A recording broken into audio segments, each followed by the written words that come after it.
How do you add a caption in Tableau? I have a circle chart built and I'm going to add a caption.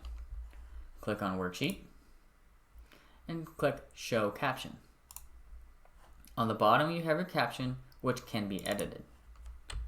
Let's double click and make this bigger so you can see it.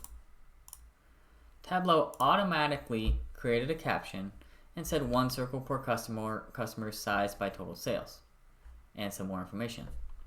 You can rewrite it or add information if you want, and you can change the formatting. You can also insert fields into this caption. So if I want to insert business line, I could do that. Click OK. If I go back to my dashboard, that caption is now included in my dashboard as well.